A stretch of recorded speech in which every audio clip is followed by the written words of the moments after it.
Hey, what's going on, champs? I'm Aaron Deliosa. Welcome to an Immigrant's Life podcast, my podcast about immigrants, immigration, and everything in between. Another week, another episode of An Immigrant's Life. Thank you for joining me as always. You can listen to the podcast on YouTube, Spotify, Apple Podcasts, or wherever you listen to podcasts. And while you're there, I'd appreciate if you could click the subscribe or follow button.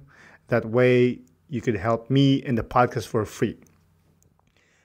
Lastly, if you or anyone you know want to share their experience with immigration, be it you being an immigrant yourself, or you're a child of an immigrant, or if you just want to champion immigrants by sharing your stories, please contact me on Instagram and Facebook at An Immigrant's Life, or email me at animmigrantslife@yahoo.com. I'd love to have you on. Now, let's talk about this week's episode. Our guest this week is an individual that refuses to stay down despite being knocked down continually. He just keeps on getting up and continues to fight like a Mexican boxer. With that being said, without further ado, let's get into the show. Isa, dalawa, tatlo. Today's guest is not the Mad Hatter, but he wears a lot of hats. He's an entrepreneur, a content creator, and a social media juggernaut. Everyone, please welcome Maya Hernandez. What's going on? What's going on, Aaron? I'm doing good. How are you?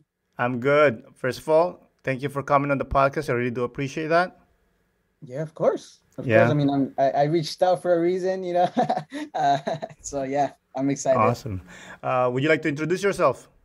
Yeah, definitely. So, hey, everybody, my name is Juan Maya Hernandez, but I go by Maya because in my high school, there was a lot of Juans and they would make all type of jokes. So, yeah, I go by Maya.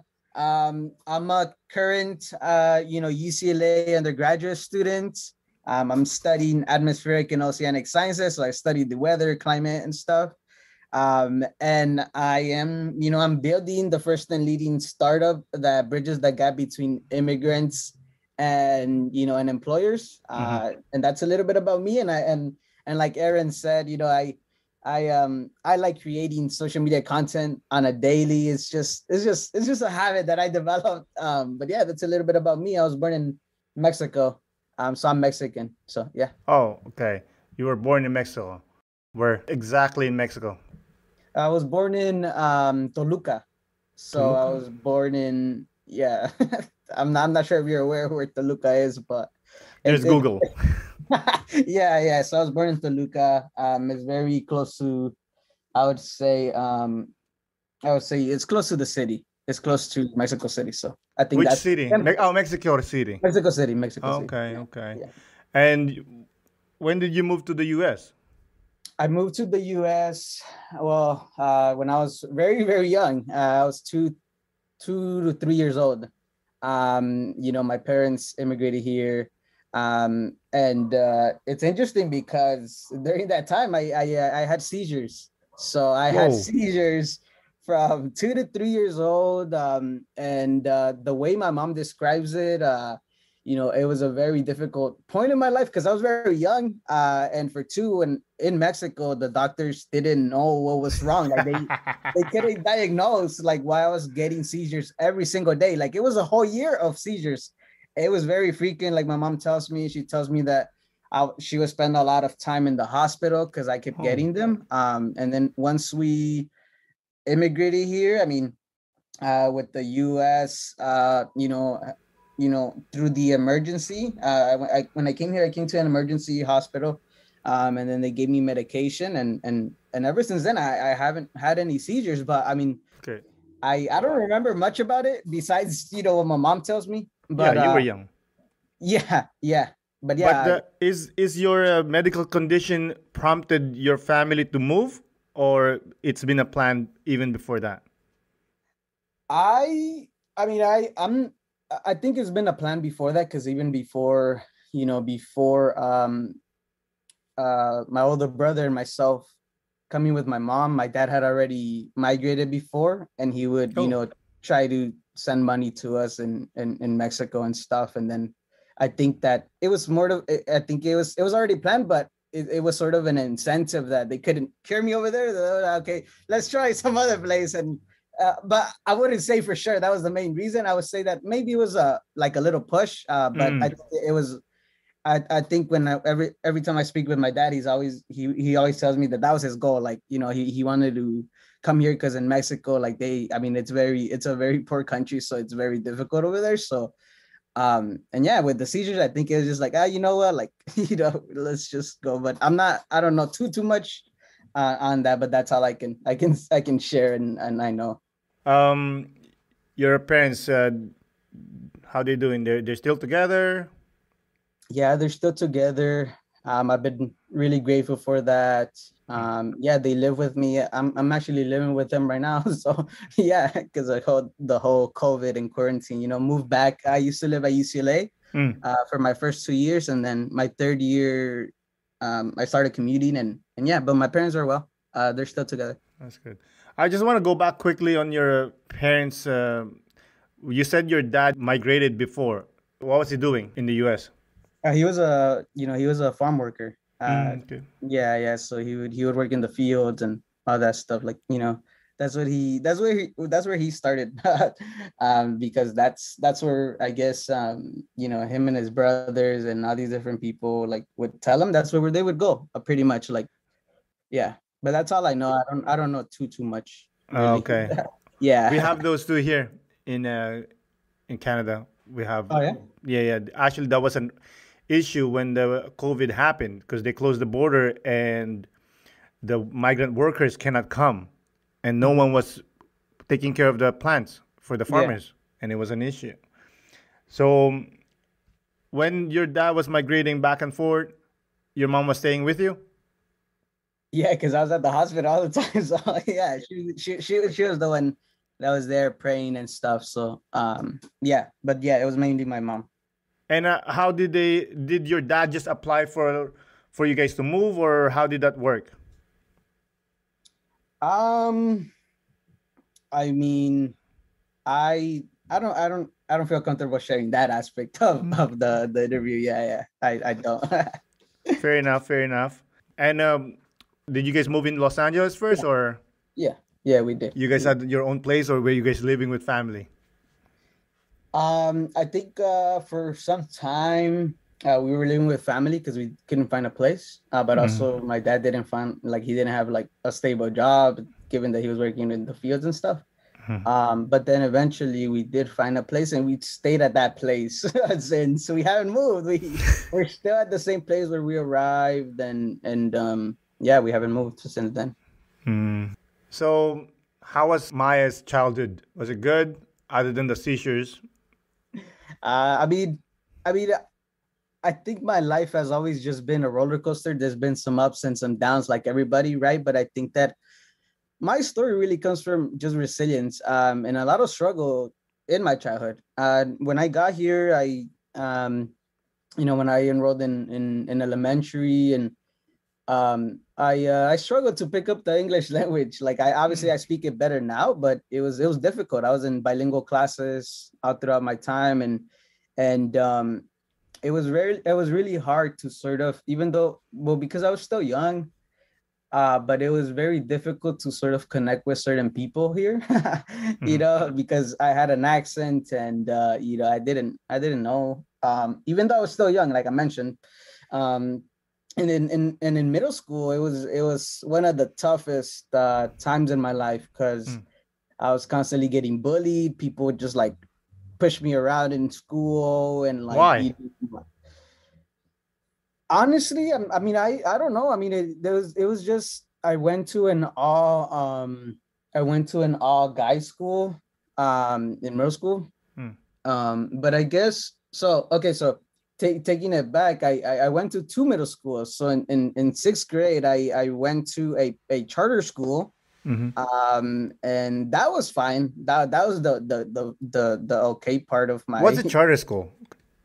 Oh, so a charter school is pretty much is not a public school, and generally you have to pay to go to these schools because they're sort of like private and they make their own rules. They don't go by, you know, LAU is at least I hear they don't go by the school district. But yeah, I went to a charter school, but at that time, like, we didn't have to pay, but it was the closest one to by where I lived. So that's why my mom put me there for sixth grade, and that was okay.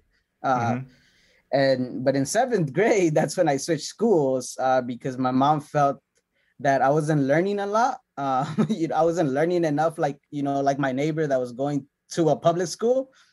And then that's when I moved, and I was the new kid. I still had an accent. I've never been very tall, so I guess, I always had chubby cheeks. So, like, people would just make fun of me, and I think that at that point in my life, like, also my mom started working, and my dad was started working as a day laborer.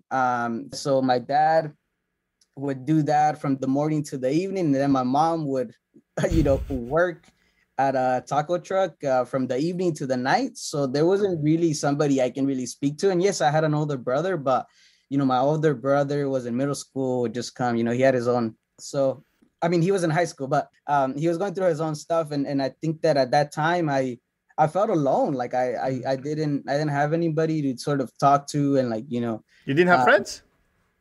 no, no, I didn't. I didn't have many friends because, like I mentioned to you, I was very insecure because I was constantly getting bullied, and also because, like, um so because I was getting bullied, I didn't have that confidence to talk to people.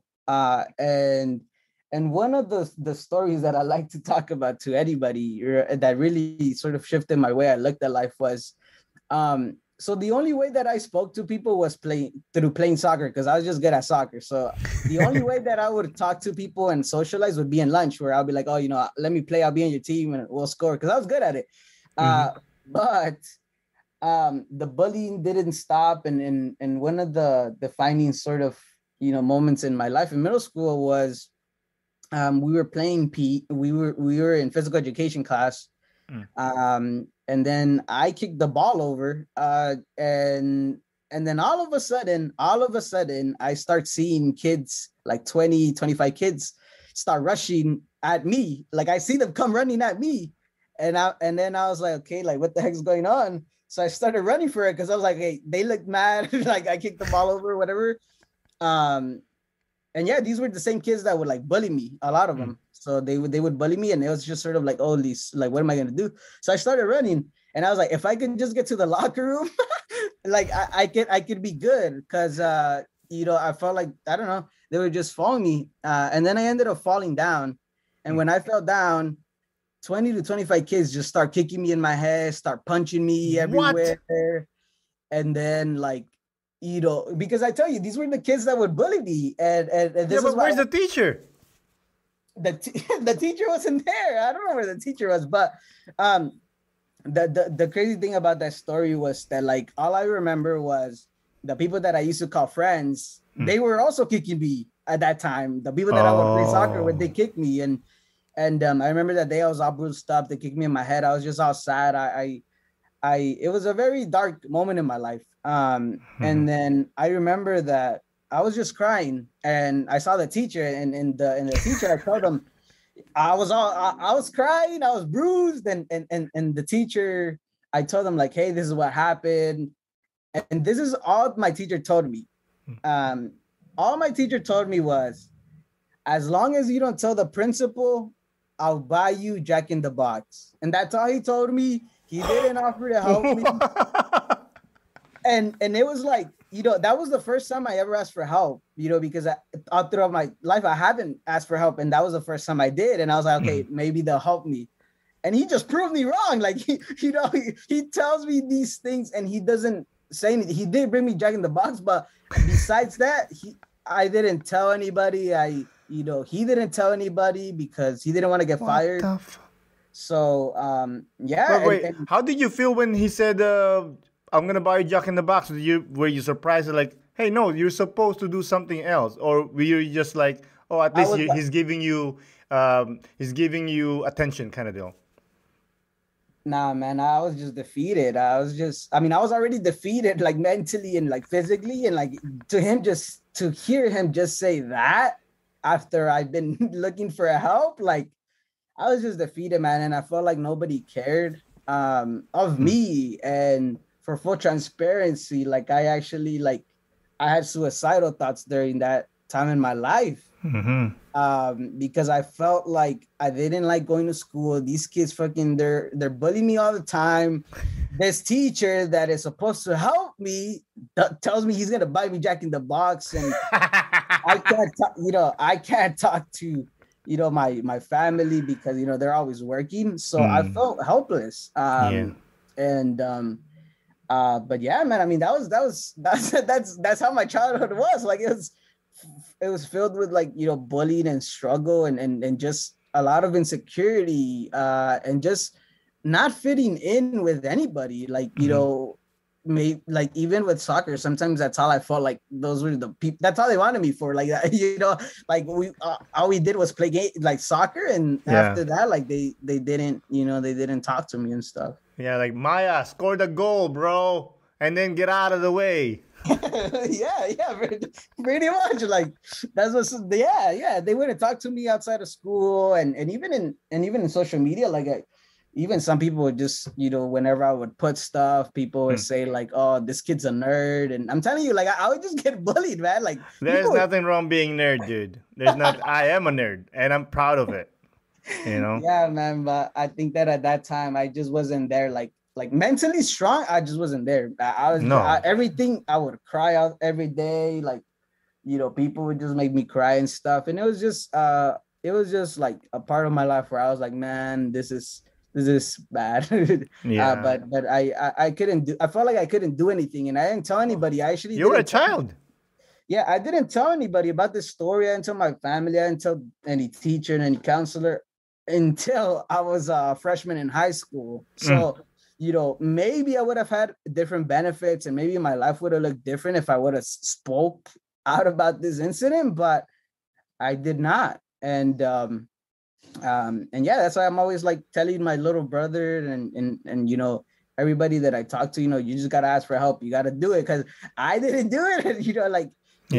Mentally, like now I mean, I can see how that affected where I am today, even as a college student and like stuff like that. So but yeah, that was a little bit about like my elementary and middle school life. And I ended up passing like my my English exam, so I could finally be like fully English like until 8th grade. So it took me like fully English. Because at first like I wasn't it was still English language development, and then you have to pass like a certain exam to be like English proficiency or something like that. So sorry for interrupting you, but it's just like, even for myself and the listeners, they're probably wondering, like, you were 3 years old, you moved to the States, which they speak English, and I'm assuming that your parents are speaking Spanish to you, right? Yeah. But outside, you speak English, right? Yeah. How come you were struggling? Like, you know what I mean? You see, honestly, like I think that okay, so this is interesting because it isn't until recently that I feel like everything that I need to learn, I just have to sort of go over it a lot. Like it doesn't matter. Like, there's some people in this world that could just look at a paper, analyze it, and they get it. I, on the other hand, have to read it like 3, 4, 5 times to get something. Do the problem. Bro, me too. Don't worry about it. But I think that I struggled. And maybe this is not it, but it could be one of the reasons. I saw that I was doing research on epilepsy, and it says that, people with epilepsy at an early age tend to have a hard time concentrating, tend to have a hard time learning, simple concepts. And it's true, because like for me, I cannot concentrate if I'm not at the library. If I hear some noise, like I can't concentrate. Like I need to be in a quiet place in order to concentrate and grasp something. But I don't know, man. I mean, I just struggled. I just struggled to do that. Yeah. Yeah. Have you ever been get checked out for ADHD or something like that? No, I have not. No, I have not.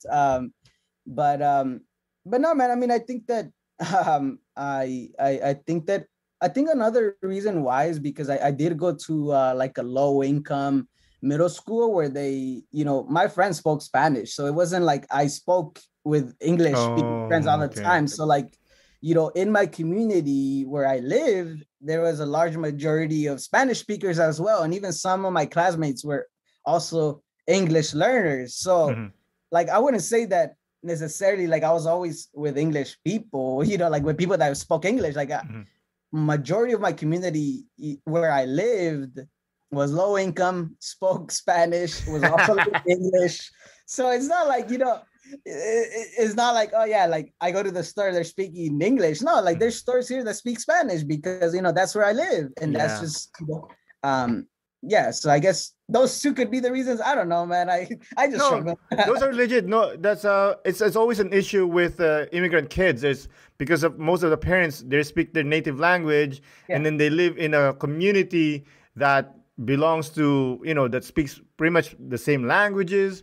Yeah. There's no practice, you Mm-hmm. know. So you will be ending up speaking their language, and then you go outside and be like, oh no, they don't speak the same language I'm speaking. Yeah. And there's an issue. Obviously, a combination of you not really fully understanding the language. You have the like you mentioned earlier that you have problem focusing on learning. Of course, Yeah. you're gonna struggle. Yeah. Plus your teacher instead of teaching you math, they're giving you Jack in the Box and getting kicked in the head. That's you a good one. That's a good one. That's a good one. you know what I mean? Nah, yeah, I agree. I mean, when you put it that way, yeah, like I'm like, yeah, like it makes sense now. But at that time, I didn't know. Like when you talk No. to me in middle school, I didn't know. Like, I don't know. Yeah, for um, sure. but yeah, yeah. Like I tell you, even right now, like that's even until now, I see that like, oh, seizures can affect you if you have them at early age, and I'm like I didn't know that either. I just researched it like maybe a month ago. I was like, Mm. why do I have a hard time grasping certain things sometimes? Hmm. And then I'm like, okay, maybe let me look this up. And I put, like I'm a very curious, like I'm a very curious person. I like to know things because I don't know a lot. So I look it up. If I have a question, I'll look it up and I'll read about it. And I'm like, Hmm. okay, it makes sense. Yeah. But But I think you need to talk to the doctor about that, not just like going to what are you like uh, med MD. yeah, that's Twitter Because ID. I'm pretty sure you type in seizures when you're a kid, it'll come out you have cancer or something stupid like that. You know? No, yeah. Now that you mentioned that, it does say that you are more likely to get like different diseases, but Yeah. like I live day by day, man. That's what a lot of people Hey. don't know. Like I live day by. I don't look at the like. I might make plans, but presently I'm here and I soak in the moment. I'm like, I might not be here tomorrow. Let's be honest. Like I might not be here. Trust me, So there's no guarantee. I agree. I agree. I agree. So So that was happening in high school. You mentioned that all through high school that was happening, or somehow it got better as you become third year or fourth year, or no. So that was happening in elementary, which is like and then and then in middle school. So that's Mhm. like secondary school. Okay. So in high school, that's actually when things got better because Oh, my okay. mom, well, my mom ended up having like more kids, so she stayed at home. But my dad was the only one working, so I saw my mom more. I had more of that connection. Awesome. Um, and yeah, I mean, I was like I mentioned to you, I've always stuck to my community, like low income and stuff, and like I was still in the same community. It's just that now I had, all throughout the struggle and all through everything I've gone through, like I mean, for full transparency, in ninth grade, I was still sort of like, I still didn't fully like, I didn't fully care about school like in ninth grade, like because I was still hanging out with the wrong people. Mm. Um, but it was actually in ninth grade, my freshman year of high school, where one of my teachers, it was my English teacher. She was like, I need to talk to you after class because I would just make different jokes. I was like a class clown, and she was like, you're a very smart kid and you have so much potential, but if you keep hanging out with these wrong kids, you're not gonna get anywhere. And that spoke to me because like nobody had ever told me that in my life. Nobody had ever believed in me like that. Like, yeah, you know, when you hear with your mom and, you know, she tells you all these things, but nobody outside, especially a teacher that, you know, in the past when I tried asking for help, this was different. Like it felt different for me because I was like, you know, like if she sees it, even though I've struggled, you know, throughout my life, like, and yeah, that sort of changed my life. Like then after that, I made it my goal to, I was like, you know what, I'm gonna go to the number one university, the number one public university by where I live, and that was UCLA. And I was like, man, I'm gonna make it happen. So what I started doing, obviously, like I had my older brother that, like, you know, he was a huge role model and mentor. Because he had already gone through a 4-year university, not the number one, but like he went to he went number 2. Yeah, I was fortunate enough that even in my high school, 3 of the teachers there had gone to UCLA. So sweet. I asked them like for advice. I was like, hey, I want to get to UCLA in like 3-4 years. How can I make that happen? I was like a 9th grader. And they gave me tips. They were like, you know, join extracurriculars, start becoming a leader, start doing all these things, get good grades. And yeah, I just followed through. I was just like, okay, I'll do this. And I think that at that point too, like I had a girlfriend, so she also supported me throughout my time there. So I think that all helped, and just being able to see my mom more and stuff like that, and playing soccer outside of school. Like, yeah, like it was much easier for sure. But I will tell you that I still struggled in English. I was in my AP English class, you know, they made us. This was my first time taking an AP course, and even in my high school, there wasn't a lot of AP courses. Like it wasn't like a school where we had AP. What's AP? Advanced placement classes. Okay. Yeah. So they didn't have a lot, and usually, you know, if you're part of like, you know, the richer areas, or, you know, more where there's more resources, you know, your schools tend to have 30 to 40 to 50, and advanced placement classes really look good on your college application because it shows that, you know, you challenge yourself. But in my high school, it was only like 5. So I was like, all right, I'll take AP. And what are those, like gym? One of them is gym, music. No. There was so there was AP English. There was AP English, AP Spanish. There was AP Studio Arts. Yeah. And I was like, all right. But I ended up taking AP English, the first one, and man, I struggled. Like they would give us these books, and honestly, like I don't like reading books that don't interest me. I'm sure a lot of people don't, but you and me, buddy. Especially for those classes, we had to read all these different books, and like we had to write about them, analyze them, and there was a certain structure to it.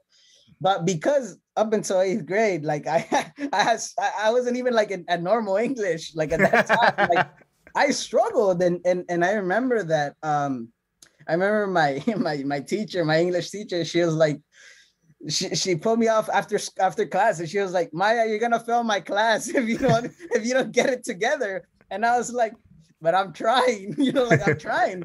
And she would tell me like, you know, try harder, stay after school, and talk to me, stay for office hours.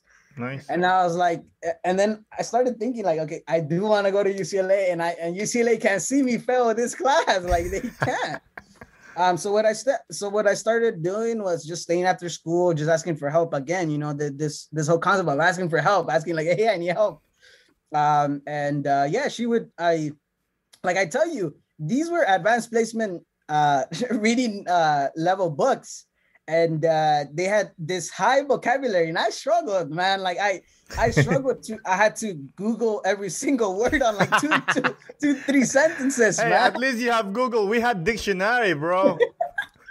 No.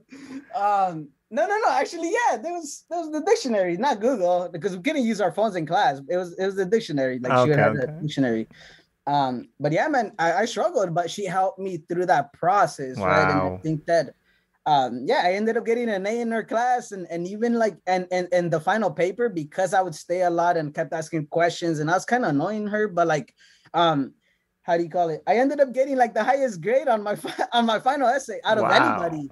So like, what that showed me, I was like, man, I could do this shit. Like, like it might Nice. take me 2, 3, maybe 10 times, but like I could do it. Like, and yeah, I just didn't give up and stuff. And I kept just going and going.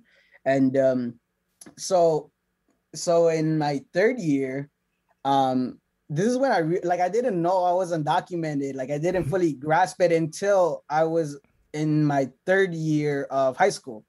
Okay. Um, Wait, so before you go on, sorry for yeah, cutting you off. What do go you ahead. mean undocumented?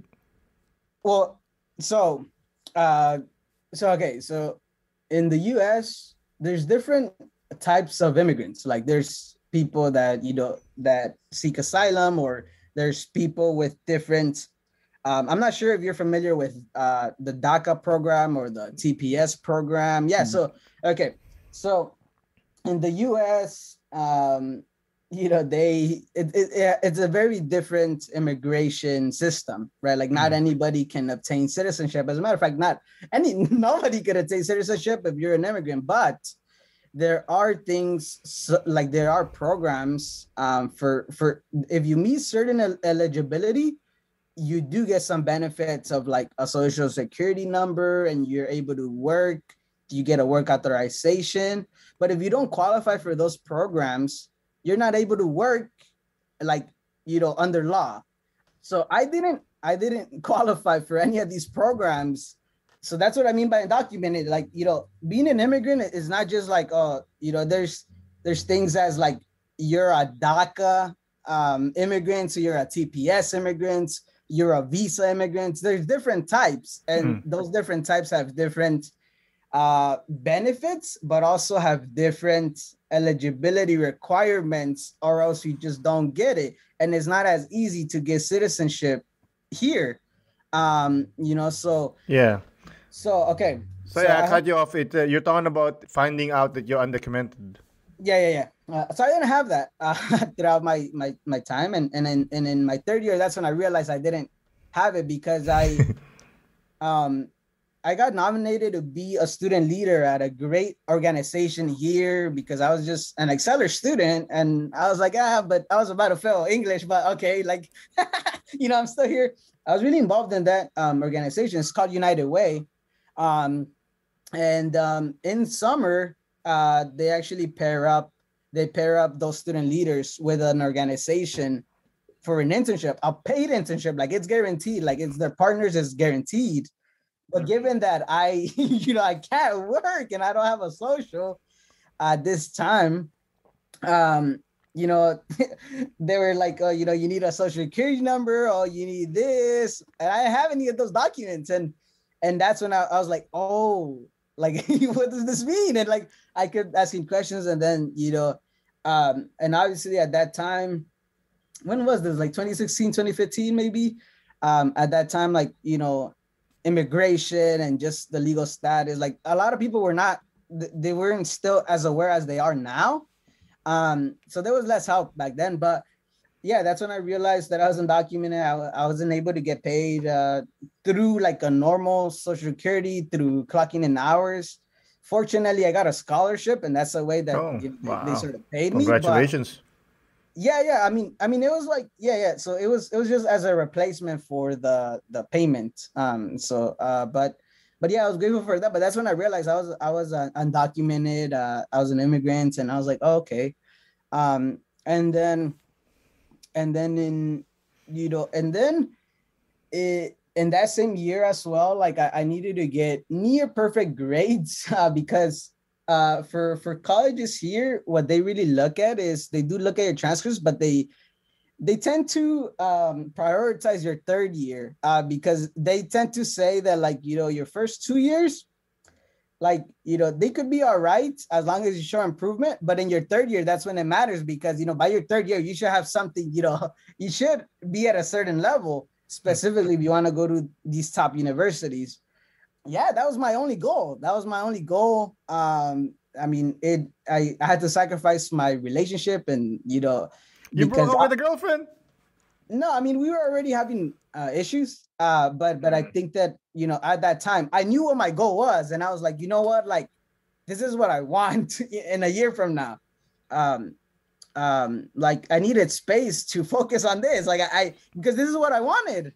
And yeah, it led to problems. We broke up, and yeah, it was very hard, like at least emotionally, because I loved her, but I just worked harder.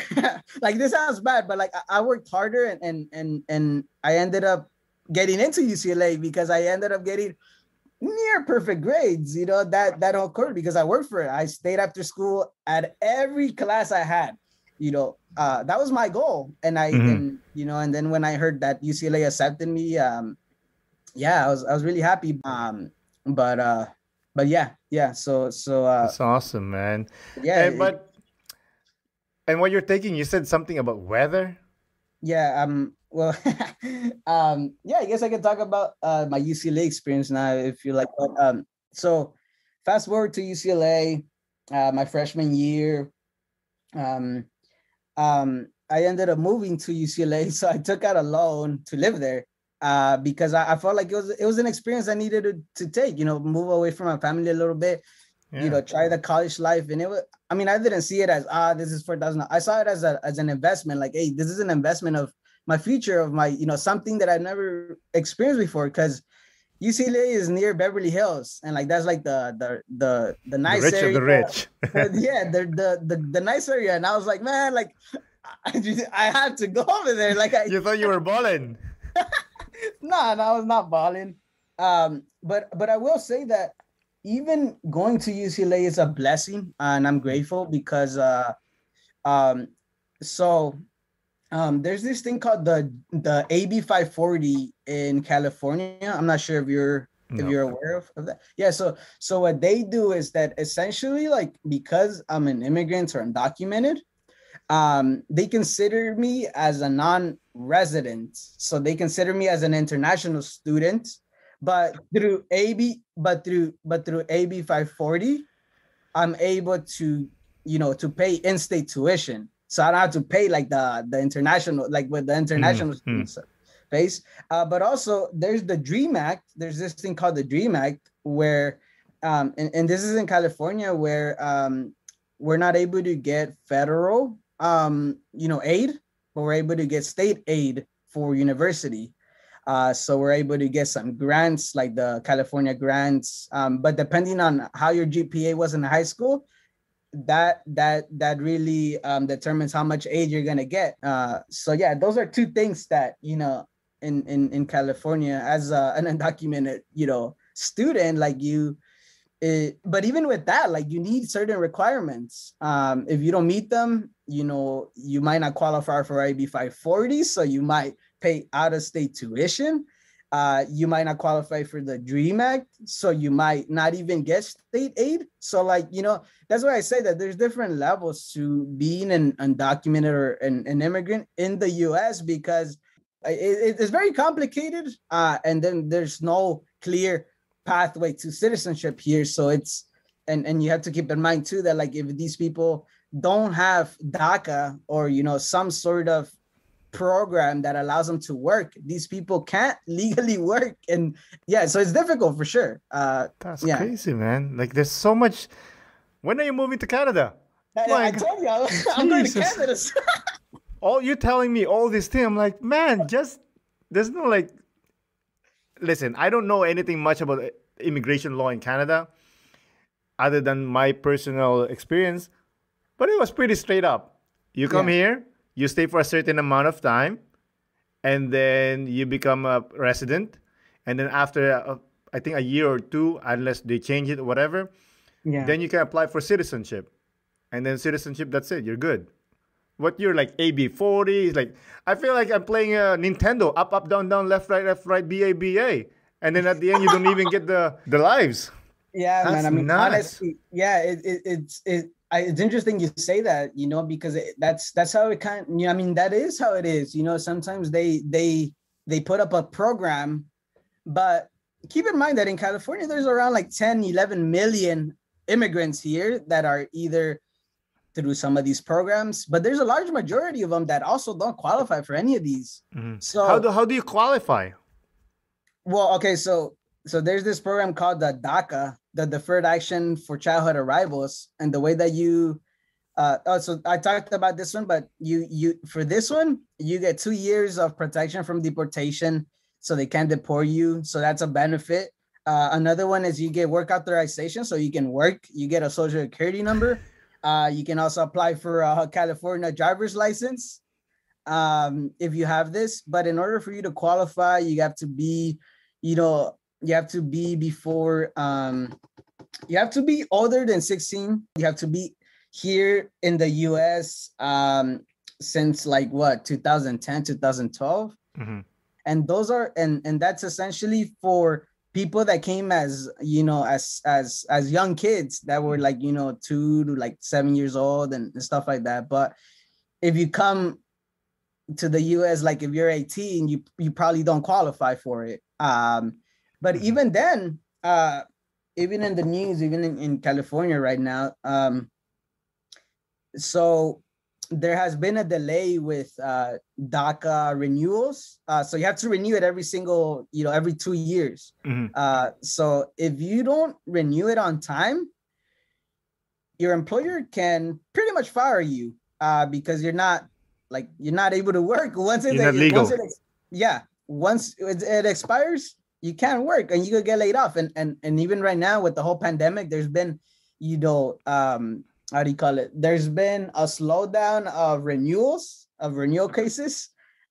So that has caused a lot of undocumented people being unemployed, DACA specifically, and stuff like that. So yeah, it's very complicated. Wow. There's a lot of little things. That's crazy. I did some reading about you, and I read something about a career fair that you went to and something happened. Can you tell the story? Yeah. So my story throughout college and even up to this point, I've always been non-DACA. So I don't have a social, I don't have a work permit. I can't, I can't work. And I've struggled because of it. I've struggled. And I've been in academic probation, and I've been in subject to dismissal at UCLA. And that's for full transparency for people that are out there. Because I'm always constantly thinking about, okay, what am I going to do after I graduate if I can't work? Why am I even in college sometimes? You have this expensive diploma and you can't work. Yeah. So I'm like, okay, what am I going to do? But this is where it all started, and this is where I am now. Throughout my time, I've always struggled to find opportunities, career opportunities to be in particular. And at the beginning of this year, my family got COVID, was positive for COVID. So everyone's okay now, though? Everybody's okay. Yes, thankfully. But yeah, I had COVID, and then I also had a hard time just staying up because I was constantly fatigued. I felt like every single day I would get sweaty and I would feel like I ran a marathon, but like I didn't do anything. Like I was just there. Now, those were two of the things that I had to deal with in January, February. But that wasn't the only thing. I've always struggled with mental health issues and depression because of my past and all these different factors. And at the beginning of the year, I was under subject to dismissal. So I had this pressure to perform well, given that I had COVID, but I'm also a STEM major. So like, and I had 4 exams every other week. And on top of that, I had anxiety attacks every single morning for the month of January. Like I would wake up and like whenever you get into a roller coaster or before you get this stomach feeling in your stomach, I would get that every single morning for the month of January. So I was all messed up, man. Like it was really rough. And again, I was put in a position where I was like, man, I don't know if I can do this. Like I wasn't feeling good. Mentally, I wasn't there. I had depression. I started taking depression medication. I started taking that. I started taking COVID medication to sort of mediate it. And I was still in school. Like I was still in Zoom and I was fatigued. And honestly, man, I was gonna drop out. To be completely honest with you, I was gonna drop out. I contemplated it so many times because I had already struggled when I was at UCLA. I would cry a lot, even just with my academics, because it's been difficult. And like I tell you, I've always been like, what am I gonna do after I graduate? So it was very difficult, and it was very difficult because even my family told me, you know what, just drop out, just finish it. Like you've done, like you're because they would see me, man. I was just not there mentally. I gained weight, and it was very difficult. And people would tell me, counselors would tell me, just drop out. So I had all these people tell me to drop out. But my goal, I know what my goal has always been. My goal has always been, I'm gonna get this degree, and it doesn't, like, I'm gonna get a STEM degree. It doesn't matter what it is, but I'm gonna get it, and it doesn't matter how long it takes me. I honestly, man, I don't know how I did it, but I did it, man. I got off academic probation. I overcame not fully my depression, but I mediated it. Man, I was just proud of myself because I wanted to quit so bad. I wanted to quit, but this is where the story of the career fair starts. Once I overcame this, I went to a career fair.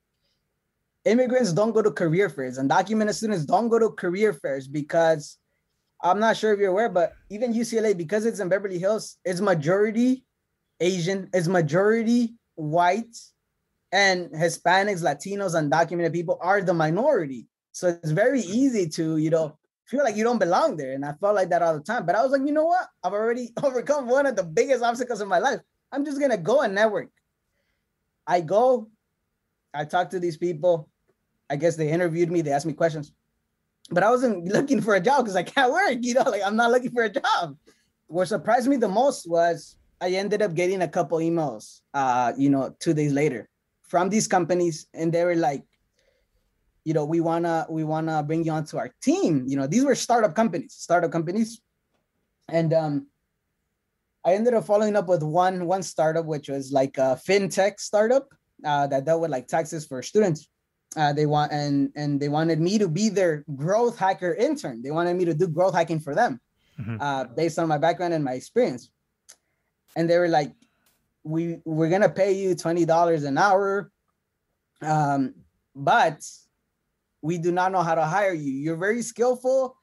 You're very skillful. We know what you bring to the table. You've proved it through TikTok and all your social medias. Like, we know what you can do, but we do not know how to hire an undocumented student. We do not know how to do that because, they were a white company. And they were like, who can we talk to about this issue?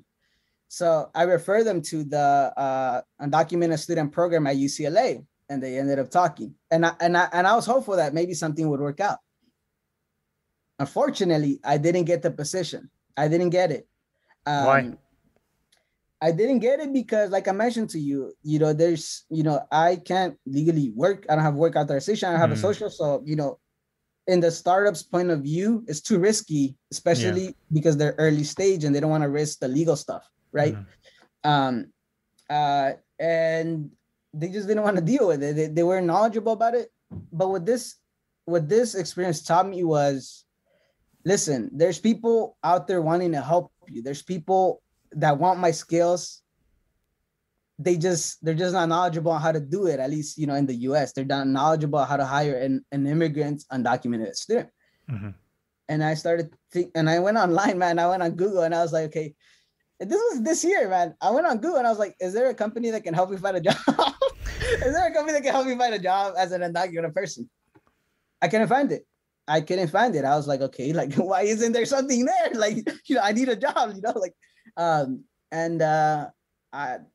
been in the startup scene for two years, like just learning, soaking it in and listening to stuff and like listening to people like Jeff Bezos and, all these entrepreneurs. I would always listen to their stories and how they built. And I think that for me, I've always wanted to be in that scene. I just never had a great idea.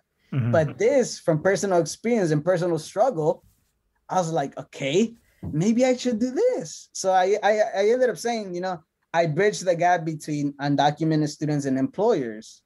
And I went to alumni centers at UCLA, alumni center. I went to an UCLA alumni entrepreneur mixer event where I would talk to, alumni entrepreneurs from UCLA. they were not undocumented. So they were, I would tell them like what I was trying to build. It was just an idea. Yeah. And a lot of them told me, I would love to have an undocumented student join my company. I just don't know how to do that.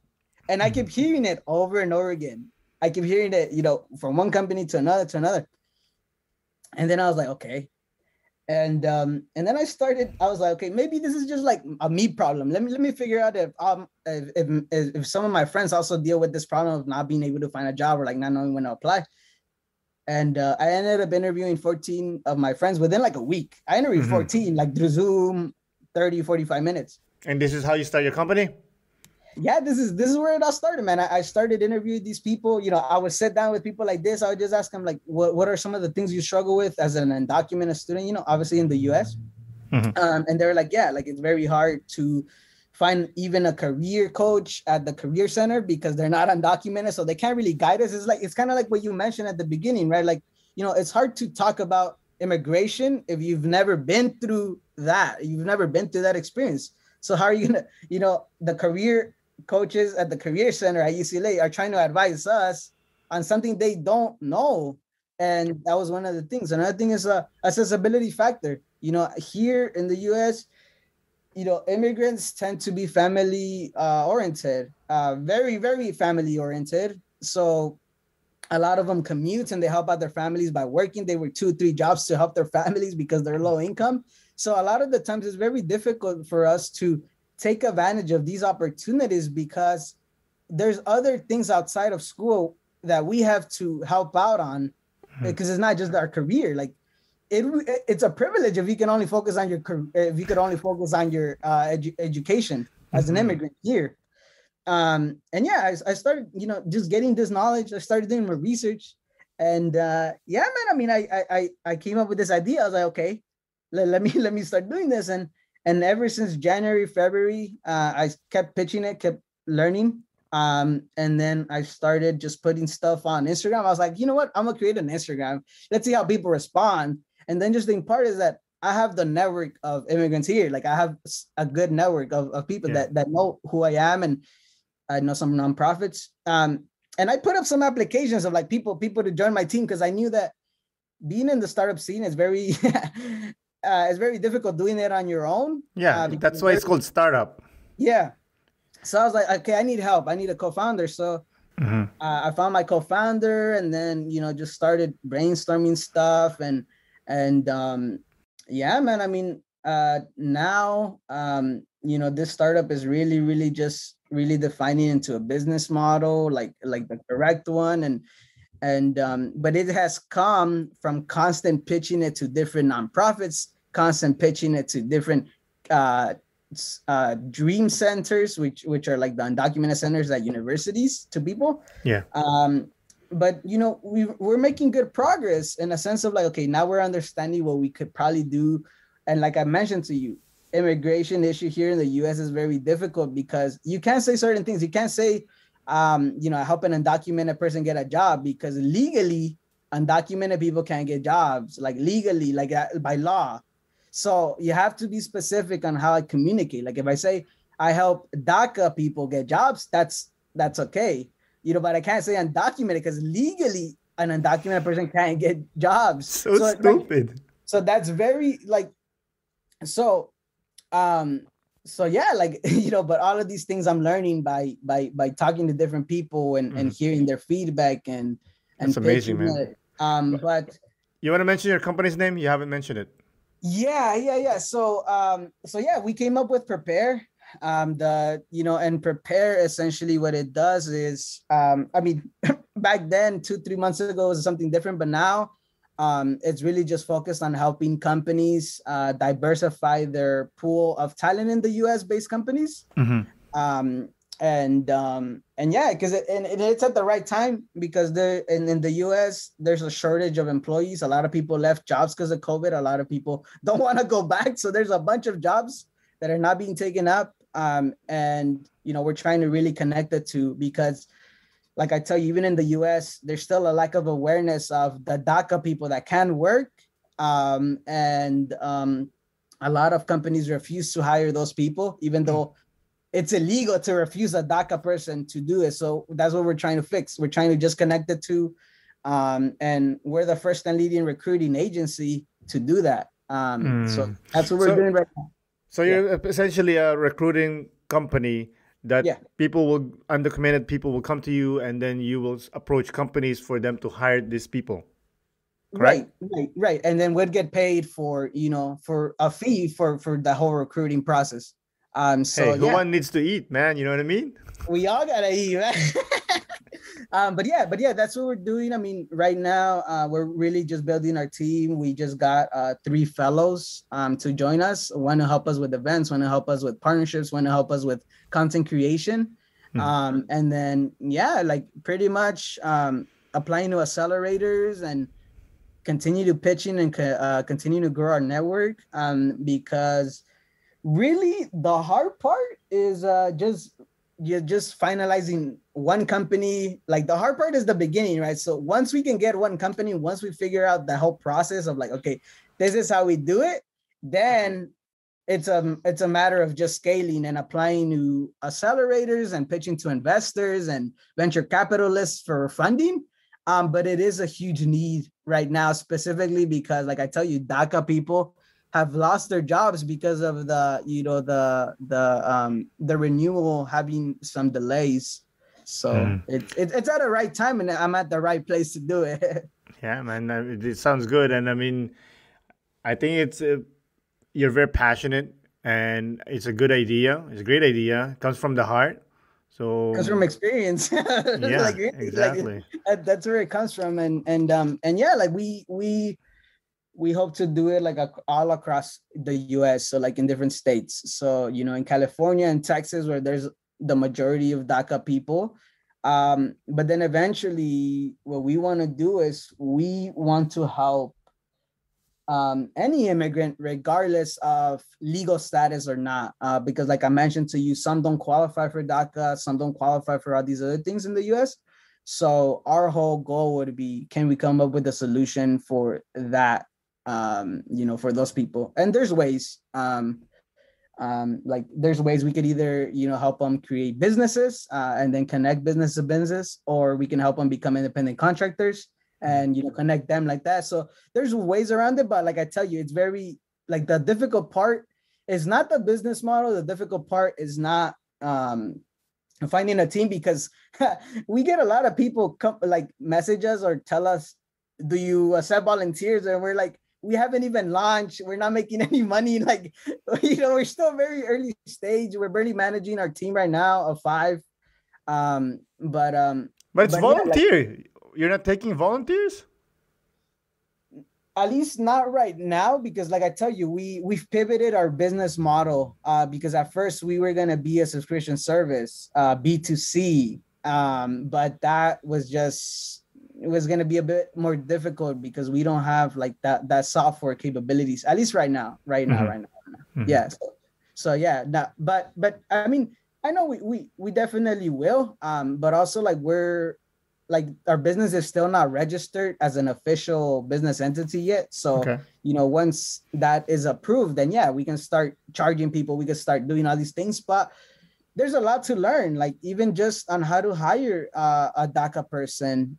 Yeah. This is the thing that I'm investing into. Everything that I have, like I'm investing into it. And a recruiting agency is pretty profitable. Like just by placing somebody 10% of the first year salary, let's say they make $50,000. If we place one person, we can make $5,000.